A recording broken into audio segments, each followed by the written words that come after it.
Hatungi kinong miklaya baro ni sukumno halor ke jing syak kentho kabaman kapor ha kibriu kiban kiwe pat kijela nadu ke jing syak penyap jong raja raguban si hala ka kurim kata ke sunom hasora habaki national news bat kibriu kiban abar ke jela kila kentho baka jela miklaya kadai ke jela ke bakai yigit khotmet jong kibriu samentapat lami bat layu ibiang nakawe ke YouTube channel hakajing yakran bakate ke channel layu i bayo ngau hakaba utoi breu lakam yala de ba udai utau pandit ubala sempang bha lakum ba sau fausnam hakte ke channel jong we youtuber bala pelai ya ke video hak khatlai tarik ubna jeleu arjar pusan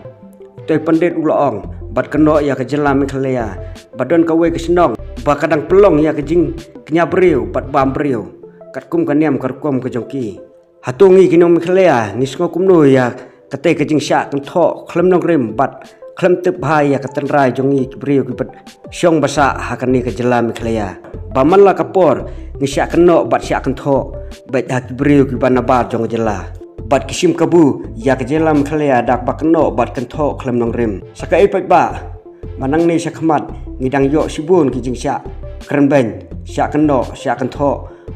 bat kedokti ka baman la kapor hak kibriu kiban nabar ke jela. बात बताओ, मैंने ये भी सुना था कि मायोंग में नर बलि भी दी जाती है और बाद में कुछ लोगों ने उसका कटाक्ष भी किया कि अब ऐसा नहीं होता। मैं डेफिनेटली मैं मानता हूं कि अब ऐसा नहीं होता, लेकिन उसका एक उदाहरण आपको दे देता हूं मैं। मेघालय में आज भी एक गांव ऐसा है जहां पर नर बलि दी जाती है, तो कोई ज्यादा दूर नहीं है वहां से, मुश्किल से 100 किलोमीटर। तो किसी की भी नर बलि दे देते हैं? नहीं, ऐसा नहीं है। अच्छा, क्या है? जो गांव में सबसे बुजुर्ग बूढ़ा होता है, बुजुर्ग व्यक्ति होता है, उसकी बलि दी जाती है और पूजा पाठ करने के उपरांत उसको प्रसाद स्वरूप में वो खाते भी हैं। वो आदिवासी हैं, खाते हैं, दी जाती है बलि। वो इंसान को खा जाते हैं?